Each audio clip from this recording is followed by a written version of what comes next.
Today on Fox 10 News at 4, after a week of war, what we're learning about the White House's demand for Iran's surrender and whether talks are even possible.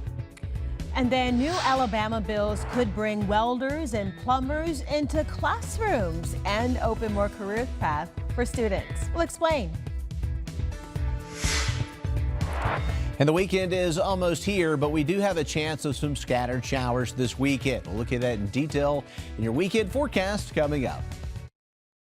First on the Gulf Coast with breaking news and weather. Fox 10 News starts now.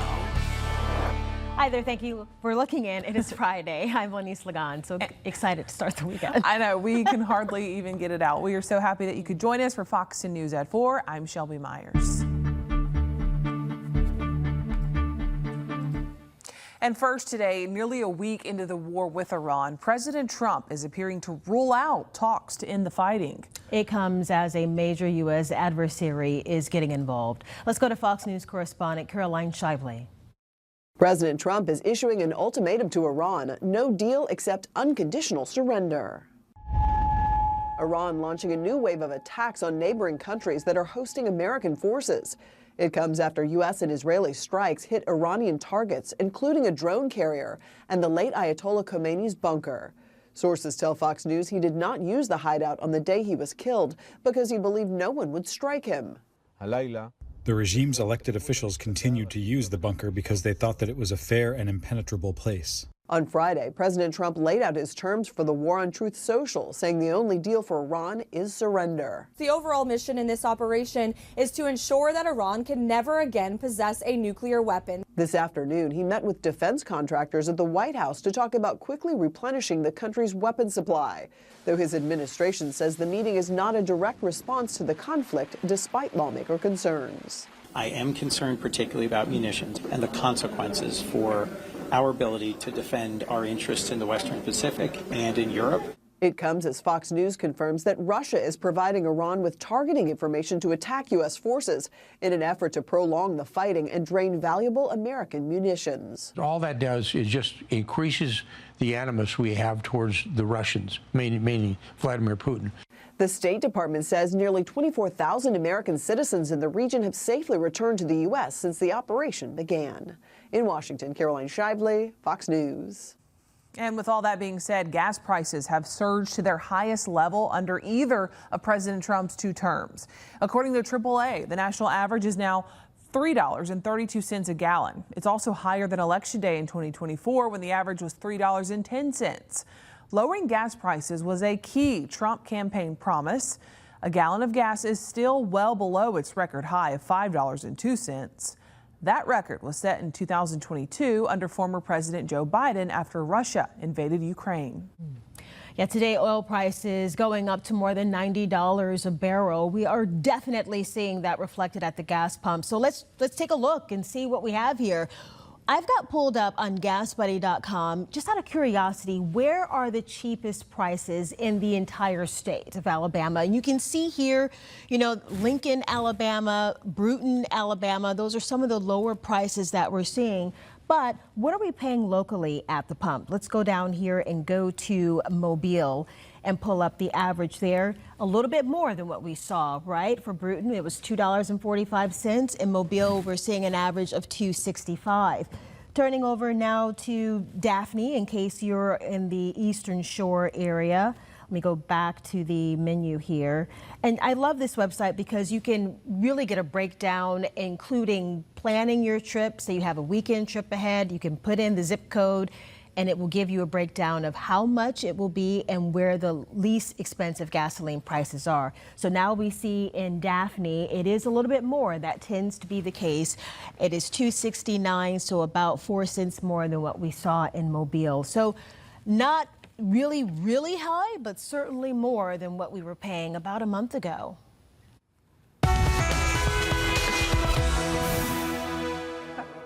Let's talk traffic now. As you can see, we are looking out from our Daphne camera, and traffic on a Friday, of course, is usually a little bit more packed and stacked out there. You may run into something, but Let's get the real update from Chief Meteorologist Jason Smith on our traffic right now, Jason. Yeah, Shelby, right now we do have some delays in the area. You can see what's happening there as we get into the Wallace Tunnel. You can see the delay here as we are looking at the slowdown into the Wallace Tunnel starting at around Virginia Street. That's going to continue as we get into the tunnel itself. Out on the Bayway, it looks fine. I-65 North, no problems. It is a Friday. Fridays can be a little busier on the roadways. I-10 looks good. And checking out Pensacola, everything looks good, but we are seeing a little bit of a slowdown westbound on I-10 between 110 and Highway 29. Coming up, I'll have your forecast. We're going to track your weekend outlook here on Fox 10 News at 4.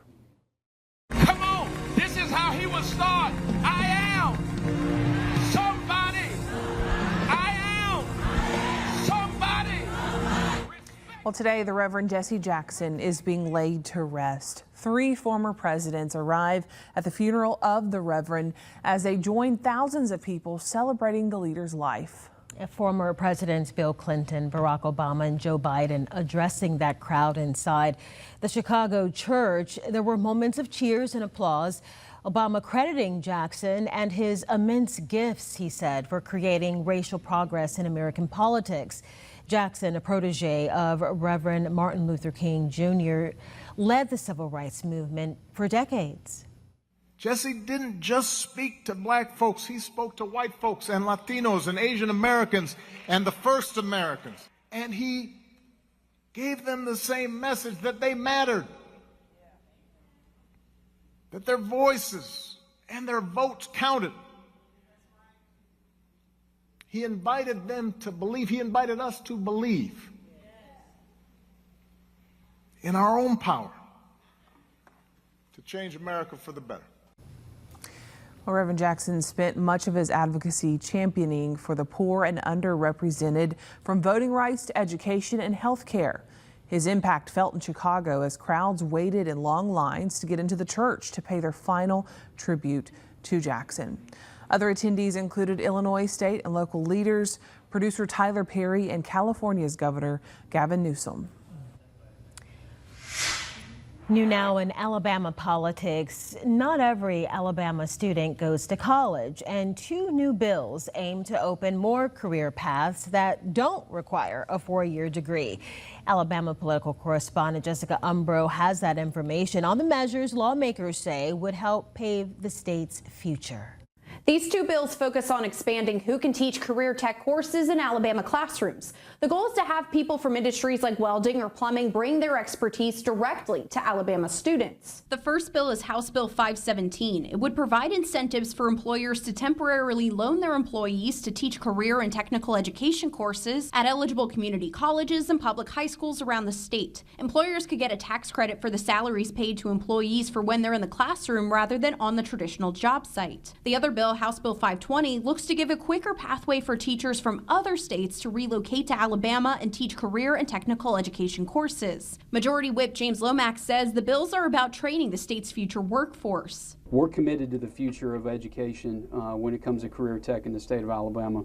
We're going to make sure that Alabama is open for business, and we're also focused on the careers for our kids coming through our systems into the future. House Bills 517 and 520 were passed unanimously in that chamber. Jessica Umbro, Fox 10 News.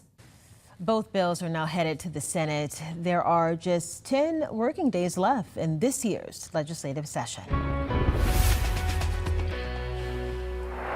Taking a live look outside, it is so warm out there. Also noticing a layer of pollen on some of the cars, namely mine, driving out there on the roads. I noticed some of that too. Rain in the forecast might help that, and we may have some fog before we even get there. But let's get the forecast, of course, from our chief meteorologist, Jason Smith. Fog, rain, are those some of the things we're going to be seeing? Yes, we have a dense fog advisory for a few counties in our area tonight. We also saw some showers today in the area. We're going to see chances of those this weekend on Saturday and Sunday. So. Okay.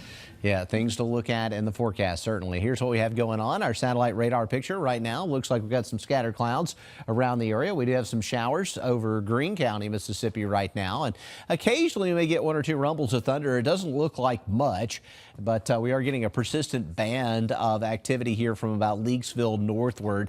The rain that popped up in the Mobile area earlier today is over with, and we even saw a few showers up into the Evergreen area. A lot of that's winding down. The Futurecast was showing that we had a pretty good shot at rain in the morning and midday, and then things would clear up in the afternoon, and that's the way it's played out so far for the Gulf Coast. And looking at what we're expecting for tomorrow morning on your Saturday, patchy dense fog back in the forecast tomorrow. Temperatures will start out in the low 70s. As far as rain goes, here's what we're expecting for the remainder of the evening. Not much. We will see an increase in low clouds and fog overnight tonight, so that could affect travel first thing on your Saturday morning. We're not seeing a lot of rain early in the day on Saturday, but by lunchtime and into the afternoon, a few isolated showers are possible. And it's interesting that the high-res Futurecast is showing that we have a pretty good band of showers and thunderstorms getting into the area overnight Saturday night and into Sunday morning. So we could have a wet pattern developing. I don't think it's going to rain the whole weekend, and a lot of this may happen while you're asleep, but Sunday morning we could wake up to wet conditions across the area. So the forecast does include some raindrops, and this is not the only opportunity. We have more chances as we head into the extended outlook, and we'll break it all down in your full weekend forecast coming up. Mobile has a visitor in town today. The American Cruise Line's making its first ever stop in the port city. It's really exciting, and it's part of the new Gulf Coast cruise that will run between New Orleans and Pensacola. And Mobile is one of those destinations. Fox News' Brendan Kirby is live downtown where the ship is docked. Look at that smile. Brendan, the vessel is going to be there for a while. Yeah, Lenise and Shelby, I'm standing right here in front of the American Symphony. It's a much smaller ship than the ocean cruise ships that we're used to here, about 180 passengers. But tourism officials say they're excited about the possibilities. Visit Mobile says that most of the tourists that they talked to from the ship today, this is actually their first trip to Mobile. They've never been here. The agency's president and CEO, David Clark, says that the city has been lobbying to get this company for 6 or 7 years. Clark tells me he hopes some of these folks will want to come back and spend more time here. The cruise ship is offering a half a dozen excursions. They include a gator ranch, a trolley bus tour, a trip to the USS Alabama battleship, and visits to the Mobile Museum of Art and Botanical Gardens. The ship will return 3 more times this month, and then it will be back again in November and December. The passenger count is relatively small, but Clark says they're paying anywhere between $4,800 and $10,000 for cruise tickets. They are here to spend money in our city. People that have the propensity to spend money, they are high on history and cultural and attractions. So, and we have some really great tours set up for them and itineraries. Coming up at Fox 10 News at 5, I'll take you along on one of those excursion itineraries, a food and history tour that some of these folks took, and I'll have the economic impact and what business leaders say this could mean for them. Reporting live in Mobile, Brendan Kirby, Fox 10 News. That explains why he's smiling. Yeah, I was literally going to say the same thing. I mean, ear to ear. Food tour, just he's working outside. hard. He's working hard. Absolutely. Okay. Well, the University of South Alabama celebrating a major investment in its marching band program. Yeah, today the school officially dedicated its new $13 million Jaguar marching band facility, and Fox News' Stephen Moody was there. 3, 2, 1, cut that ribbon! The University of South Alabama cut the ribbon today on the Jerry and Gordon Moulton Jaguar Marching Band Complex. The complex is named after the university's second president and his wife, who helped to make all of this possible. The ceremony brought together university leaders, faculty, staff, and members of the Jaguar Marching Band to celebrate the new facility. And the new complex is designed to give the program a dedicated space to practice and prepare. As you can see, we have a full-size practice field, rehearsal rooms, color guard, drumline room. We were spread across all of our campus and rehearsing on a muddy field, and so this is really just a dream come true for us and something we've been working on for a really long time. Outside, the complex also includes a full-size lighted practice field identical to Abraham A. Mitchell Field at Hancock Whitney Stadium, which is right next door. And for band members, it's a dream come true. It's incredible, and it was initial shock and then just kind of wonder. I was like amazed at how like incredible and like state of the art all of the facilities were. University officials say the new facility will help the Jaguar Marching Band continue to grow and support future members. I can't imagine being a high school student and walking through this building and out onto this field and say, nah, I don't want to come here, because to me, the first time I walked into this building, I feel at home. And I felt here at home for 4 years now, but it just makes that home even more special. It's really incredible, and the recruiting events that we'll be able to host here are special as well. I just hope that the incoming JMB members will realize how lucky they are to have something so incredible, especially considering this is probably the best it's going to get in the whole country. Stephen Moody, Fox 10 News. Well, still ahead on Fox 10 News at 4, a terrifying wrong way near miss caught on dash cam. And K9 cop is guilty of shredding a stuffed animal. Or is he? That's coming up in today's Take a Look at This. But first, let's go outside on your Friday. And it looks like some of that kind of fog is out there right now in Orange Beach over the water there in the distance. It is a pretty sunshiny day, but again, we've talked about some fog and rain. We'll get a full report from our chief meteorologist, Jason Smith, coming up. Welcome back. We've got some news from Florida where the Department of Agriculture is signing a disaster declaration for the state. Yeah, take a look at some of the foliage you'll see here behind us. This is all because of that winter freeze that hit the Sunshine State. Representatives say the freeze destroyed an estimated $3 billion in crops. The state's ag commissioner, Walton Simpson, saying the citrus damage was around $675 million. Greenhouses and nurseries around $240 million. Sugarcane just over $1 billion in losses, and 80 to 90% of the berries were lost in the freeze. Right now, we're acting as the host here so that we hope to get a block grant. The federal government does not always do it that way, but since they did for the hurricanes, we're hopeful they will for the freeze. Florida provides the better part of our population in the United States, which is the Northeast, whether those big populated centers of New York, Philadelphia, Baltimore, Boston, with fresh fruits and vegetables that time of year. And farmers are assessing the damage. Farm experts say younger farmers and small and medium farms are being hit hardest.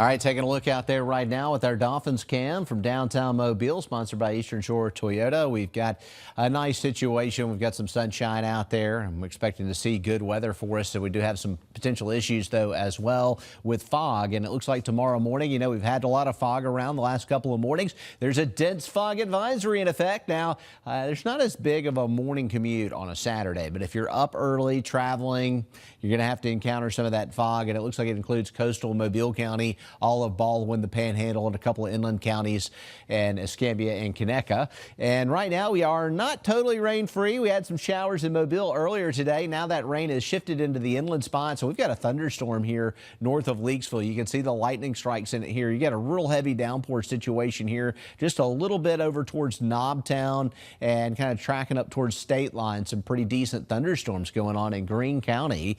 In Washington County, we've got some pop-up showers in Chatham. Not much in Mobile County. Baldwin County, we just have a pretty little shower here up along Highway 59 that's lifting up towards the Alabama River. And we got a couple of showers near Jackson going up towards Grove Hill. This is a closer look at that thunderstorm that's near Clark and Old Avery here. And it was working in the direction of Knobtown and State Line, headed towards Highway 42 north of Leakesville. Our fogcast shows that dense fog will be an issue at times tonight. It may back off a little bit over the northwest sections of the forecast area tomorrow morning, but this matches up really good with where we see the dense fog advisory, the purple areas. That's where we expect to see the fog. Rain will be an issue at times this weekend, and other times may not be so bad. And I think we're going to have a pretty good window of opportunity to get some things done on Saturday. There are not a lot of showers around on Saturday. Our rain chance is pretty spotty during the day, but a pretty significant shot of showers and thunderstorms comes in late Saturday night, and that may persist until the early early morning hours on Sunday. We may still have some rain around at daybreak on Sunday morning with showers in the picture. Taking it forward by lunchtime on Sunday, again, things look okay. So we may see decent weather with the exception of isolated showers during the day Saturday. We have a lower rain chance Sunday at midday and afternoon, but the morning looks wet. So in and out showers this weekend. A high rip current danger at the beaches. It's just not really swimming time yet. The water's too cold, and we've got rough surf. We've got potential red flag conditions through Sunday. It doesn't get much better on Monday, but we do taper off to a medium rip current risk. This weekend, besides the fog, the rip currents, and the on and off showers, we also have to set our clocks forward on Sunday. We're going to be springing forward. And it may cost a little sleep, but it does give us the potential for a little more daylight when you get off work in the evenings for next week.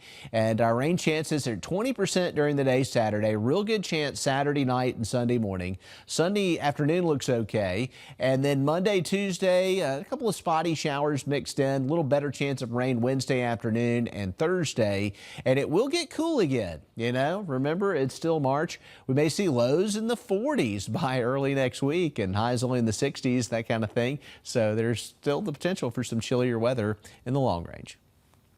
That's just not right. I don't believe it till I see it. I mean, I do, but It's just, we need to call Mother Nature and have a conversation. It's spring. About this fluctuation. Yeah. Okay, so as you also saw on the forecast, it is almost time to spring forward. And a reminder that daylight saving time starts this weekend, as Jason mentioned. So you're going to need to set your alarm clock ahead 1 hour this Sunday, March 8th at 2 a.m. Or you can just use your smartphone. That'll spring you forward an hour ahead. The annual time change is to help us make better use of the daylight and save energy. I love it. Daylight saving time will end Sunday, November 1st, when clocks fall back 1 hour.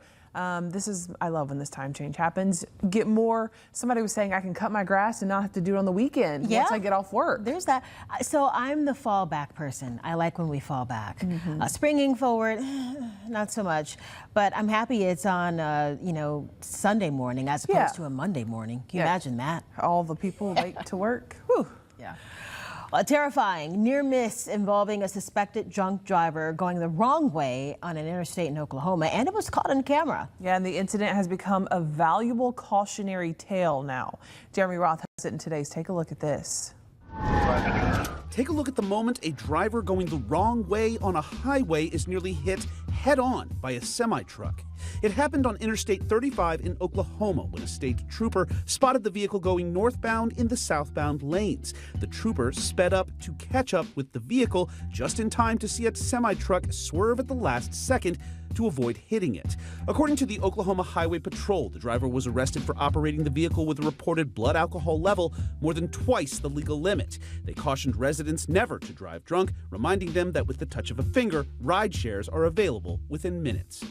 From a no-brainer to a brain teaser of sorts in the Philly area, where folks at Patco, a local transit line, are asking for residents to make bets on when a massive gnarly snow pile in one of their station lots will be fully melted and gone. The area got absolutely shellacked with snow this winter, and if I had to live in that, I'd probably be looking for happy distractions too. Patco has actually done this before. They asked for guesses on the fate of a pile in the same lot in 2018, and more than a month later, it was still hanging on. A correct guess on this latest mess could mean $20 in prepaid train fares. Finally, a gruesome mess found in an Ohio sheriff's office led to a canine becoming the prime suspect in an inside job. After discovering the tattered remains of a stuffed lamb, Lucas County deputies say all signs pointed to their canine cop, Moby. A humorous post showed the accused heading to the Internal Affairs office claiming he'd been framed. But when asked for comment, he declined, mainly because, well, he's a dog. Don't worry though, Moby won in the court of public opinion. He was sent all kinds of new stuffed toys and treats from fans following the case. For Take a Look at This, I'm Jeremy Roth. Still ahead, legendary singer Barbra Streisand in talks to perform for the Oscars. Find out who she wants to honor in a special tribute next. Lexus of Mobile is proud to sponsor the Fox 10 Pledge of Allegiance. I pledge allegiance to the flag of the United States of America and to the republic for which it stands,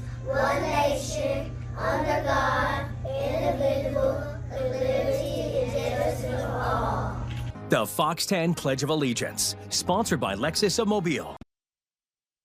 Harry Styles is getting back to work with his first full-length concert in about 3 years. Yeah, and you can watch every minute of it in his new Netflix special, Harry Styles, One Night in Manchester.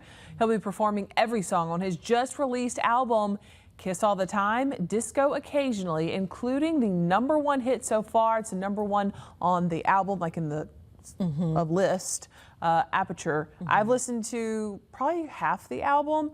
I'm a big Harry Styles fan, so I like it so far. Okay, so I purposely have not, I've heard Aperture, I saw the video and all the memes going on about that.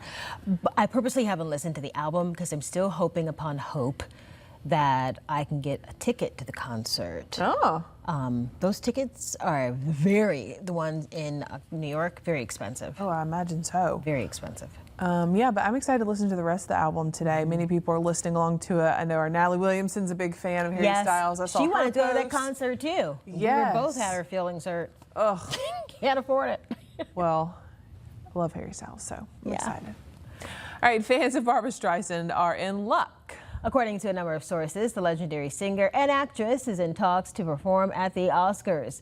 Streisand hasn't sung at the Oscars since 2013. She's reportedly in conversations to honor the late Robert Redford, her friend and co-star from The Way We Were. The performance would likely be during the in memoriam segment of the ceremony. Whether she would also sing solo, as well as other details, that's still being worked out. The awards will be held March 15th. I wonder who's going to host that one. I don't know. Yeah. Lots to look forward to, though. Well, next up, we are diving into those big breaking stories you'll see on Fox 10 News at 5. We'll also have this. And I got a text. This is a Facebook security alert. We think your account was hacked. Have you gotten one of those before?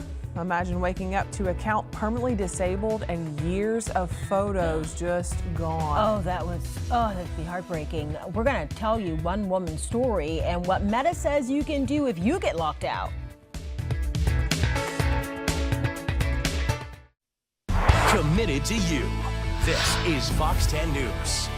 All right, it is your Friday. We have a lot to talk about, so let's get you caught up on a couple of stories we're working on for Fox 10 News at 5. First, a man in Escambia County, Florida, facing charges in the death of his 3-year-old nephew.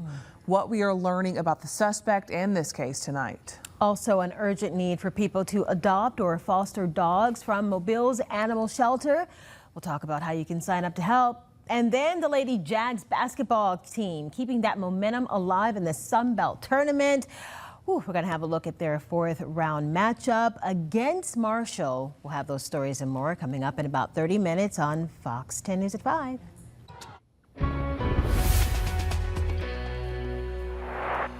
All right, here's what we're tracking with our Eastern Shore Toyota Camry. We did have a little slowdown of travel getting into the Wallace Tunnel here. In fact, it's backing up quite a bit. We'll check out traffic coming up. We're also looking at a number of things in your forecast here on the Fox 10 weather app. At the top, there is a dense fog advisory in effect for some of the counties in our area, so you can check out the app for more information on that. We've got some warm temperatures, but we also have some showers around in our forecast for this weekend. In fact, some of that activity is out there right now on radar. Had a couple of recent lightning strikes in Greene County. All right, here's what we're expecting for Pensacola for tomorrow. We're going to wake up to some patchy fog around the area. You can see the situation looks pretty good. We'll see if we can advance that. There's that forecast for tomorrow morning. A southeast wind at about 9 miles an hour. Temperatures will be at around 70 degrees early, 72 by 10 a.m. There's that Pensacola day planner, and temperatures start out at 66 in the morning. It will be a super mild morning. Fog is a possibility. Pensacola, you're included in that dense fog advisory, 73 by the afternoon. In Mobile, we're going to start out at 68. I almost need the air conditioning when it's that muggy in the mornings, or humid, I guess would be the best way to describe it. It's not muggy. Muggy happens in July and August, right? Temperatures at 77 as we get into the afternoon. Here's what we're seeing around the area right now. A couple little pop-up showers and storms. Some of those over into Greene County, a couple of showers in Washington County too. A little bit of activity in Clark County. You can can see one little shower popping up to the north of Grove Hill, some showers around Jackson, some rain coming up across the Alabama River here into southern Clark County. A decent thunderstorm that's been persistent here north of Leakesville, and this is getting to the north there, so checking it out near Clark and Old Avery, Knobtown area, seeing some downpours here in Greene County. Our forecast through the remainder of the evening. If you have evening plans, there's the possibility of 1 or 2 isolated showers. The main story will be the fog developing late and mild temperatures for the evening. Winds out of the southeast. Our futurecast and, taking you through the evening hours here, it's pretty quiet. The fog rolls in. And tomorrow, making plans on your Saturday. Well, we don't see a lot of rain around first part of the day tomorrow. Looks like the rain really wants to come in on Saturday night and Sunday morning this weekend. We'll break that down in your long-range futurecast coming up. Okay, Jason, thank you. Well, it is tax season, which means it's also tax scam season. Organizations are warning you, be on the alert. Just pay attention before you file. The deadline for filing is coming up. The IRS releasing the Dirty Dozen list of tax scams like AI-generated IRS impersonations or identity theft to gain access to someone else's online IRS account. If someone is calling you from the Internal Revenue Service, you can always ask them for their badge number. And you can make sure that you are speaking to an agent, but they will never try to strong arm you or threaten you in order to get money quickly. Good advice there. Also, some other red flags to keep in mind. The IRS says the agency will never leave urgent pre-recorded messages or threaten to contact local law enforcement. They also don't demand payment with a gift card or ask for a check to a third party. If you think something's not right, you can find the information on how to report a scam to the IRS on their website.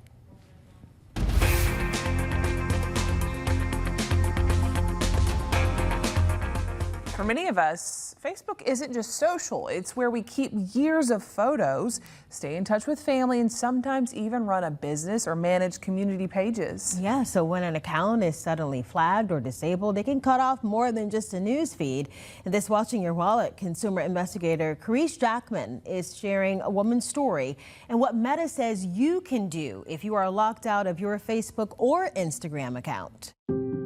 It was just, your account's permanently disabled. Like, wow, just gone. Like years and years of memories, like gone instantly, and I did nothing wrong. For Cindy Solar, Facebook is how she stays connected to friends and family. So she says it was shocking to see a message that she couldn't access her account. And I got a text. This is a Facebook security alert. We think your account was hacked. Solar says she's been on the platform for 17 years, and she says losing access didn't just affect social media, it affected other apps she used to log into with Facebook. I've also noticed, some of my apps where you've logged in with Facebook, like I would do the Upside app where you can get cash back for restaurants, gas, stuff like that. I went to get gas the other day and I went to log into it and it said, you previously logged in with Facebook. And I couldn't get in. We reach out to Meta about Solar's case and also ask what options people have when they're locked out or think their accounts may have been compromised. A spokesperson from Meta told us the company is rolling out a new centralized support hub on Facebook and Instagram, designed to put account support tools and options in one place. The company says the hub includes ways to report an issue and find quick answers, and that it's available 24/7. As for Solar, she's still locked out. And I think if you have a problem with your account, they need to have, more of like a human-to-human interaction. She hopes she can get access restored soon, not just for the app she used, but for the years of memory she says are tied to that account. With this Watching Your Wallet, I'm Carice Jackman. A new and small study is showing how dogs affect indoor air quality. It's part of the American Chemical Society's Environmental Science and Technology report. It shows pets release more particles into the air than humans. They also track in bacteria and fungi from outside. The study tracked emissions from 7 dogs. The researchers say they plan to study emissions from other indoor pets in the future. Well, chronic disease is defined as a medical condition that lasts at least a year. And these illnesses take a toll on quality of life and can have a significant impact on our mental health. In today's Health Minute, Mandy Gaither has more on how one woman overcame isolation after her multiple sclerosis diagnosis with help from some new friends. Just a little baby. For Brianna Core, her four-legged friends aren't just pets. These dogs give her purpose. They get me out of bed in the morning. They bring so much joy. Core says persistent fatigue from multiple sclerosis causes her to miss out on a lot in life. The isolation that first came with her diagnosis was one of the hardest things to deal with. For me, it's obviously a very vulnerable situation, telling people how you feel and struggles you're going through. But these canines make her comfortable. Hi everyone, I'm Brianna. And that's why she joined the Human-Animal Bond program formed at Cleveland Clinic. Through this online support group, she's met others with chronic neurological conditions, and they have more than just a diagnosis in common. They also all love animals, and their pets are active participants. We see there are mental health benefits, physical health benefits, and social connection benefits when humans and animals interact. Psychologist Brianne Markley says people who might have shied away from traditional group therapy are now reaping the benefits. What we see when folks join the group is the connection is really quick and natural because there's this common interest. Core says the group gives her something she didn't have before, a community. I don't feel alone. I know there's other people that are going through the same situations that I am. For Health Minute, I'm Mandy Gaither. Coming up, inside the new Fox 10 News app, why the updated version is worth the space on your phone. Stay close. YouDaily.com is next. Welcome back. The Mobile County Sheriff's Office hosting a Touch a Truck event today in West Mobile. Students from 9 different elementary schools got to get up close in several different vehicles, including the Mobile SWAT unit, the K9 unit, and even their drone unit. This event is part of a bigger initiative from MCSO to prevent youth violence, and the Sheriff's Office looks forward to it every year. Everybody that comes out here, this is our future. This is what we want to see grow. So all the guys, every one of the employees here at the Sheriff's Office have bought into this idea that Sheriff Purchase started. So we're going to continue it going as well. And as you can see, Fox 10 was there. Meteorologist Hannah Fink and Nicholas Herboso showing the kids our awesome storm tracker truck. I'm so glad that all of y'all were able. All right, so we have a dense fog advisory in effect for the area tomorrow. And as you look at it, that's going to be an issue for the Panhandle, for Escambia County, Conecuh County, Coastal Mobile County, Baldwin County. And then we're going to see that dense fog around first thing in the morning. It's rolling in off the Gulf, and it's a typical thing when it starts to get warm in early March. We can see a lot of fog. This is our fog season. I've seen it at times this week. It'll be around this weekend. Right now, we're not totally rain-free. There's some thunderstorms out there and some heavier downpours. This one's weakened, had some lightning in it earlier. It's now no longer producing lightning. North of Leakesville, up in northern Washington County, 1 or 2 pop-up showers. We've seen some activity in Clark County. These are isolated showers. That's the bottom line. This one's fallen apart, which is good because it was really bringing some brief heavy downpours north of Leakesville. What's going to happen with the rain and the timing for the weekend? Well, let's just roll through the Futurecast. And one of the things it's showing us is that we've got a pretty good opportunity to get some things done on Saturday. It looks like we will have some coastal clouds and fog, but some inland sun. And the rain chances are only about 20% during the day on Saturday. But rain wants to organize to our north and west and then try and move in Saturday night and Sunday. And it looks like Sunday is going to be the wetter of the 2 days. We've got a rain chance on Sunday at 70%. So that rain shower activity will move in on Sunday morning and may linger through the afternoon on Sunday. The beach, I wish I had better news. Rough surf, high risk of rip currents. Tomorrow and Sunday, it's not really swimming time anyway. The water's too cold, but anyone who's tempted to swim should not do so on Saturday and Sunday. Our 7-day forecast, you can see the difference between Saturday and Sunday with the rain chances. 20% Saturday, 70% Sunday. Then into next week, we've got isolated showers on Monday and Tuesday, followed by scattered rain on Wednesday and Thursday in the long-range forecast. Sometimes you just gotta toot your own horn. Such is the case in tonight's Daily.com as the new Fox 10 News app is here.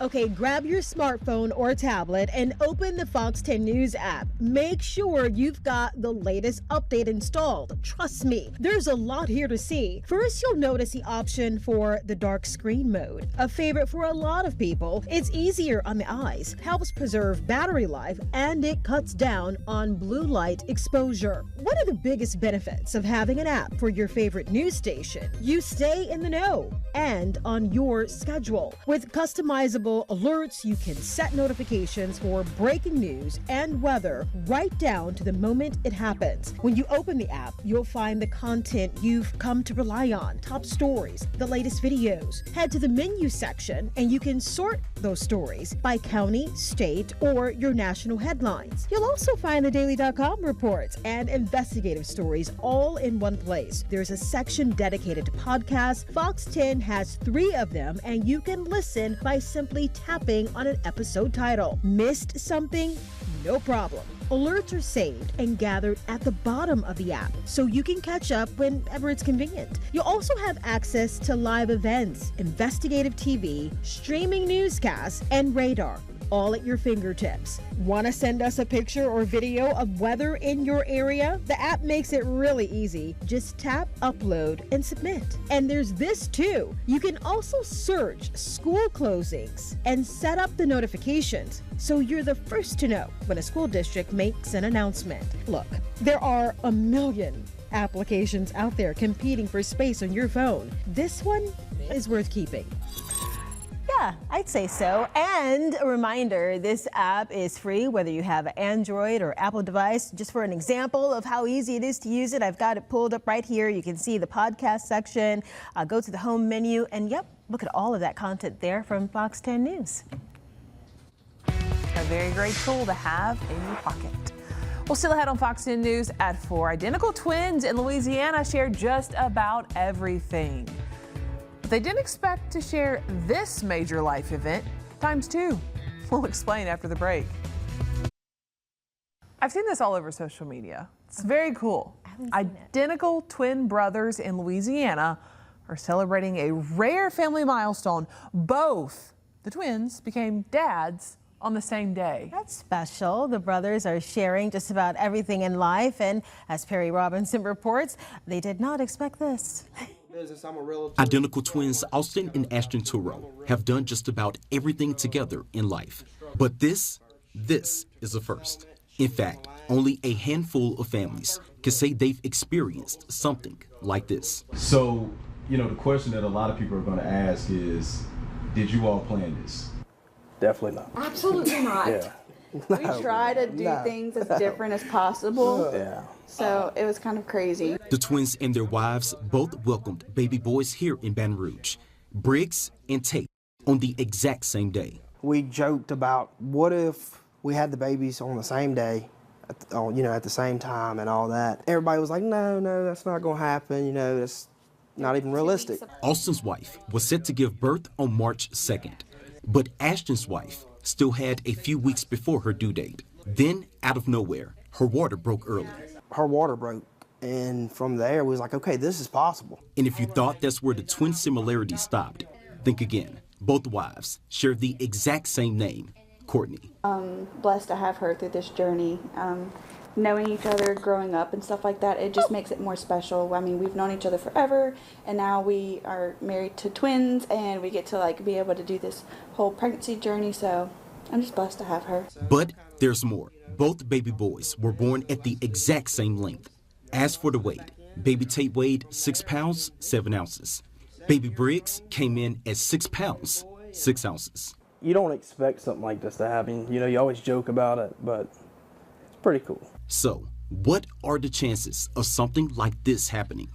The four say they have no idea, but what they do know is that these two will be inseparable. I hope they're like two peas in a pod. I mean, like white on rice. I hope they just as close as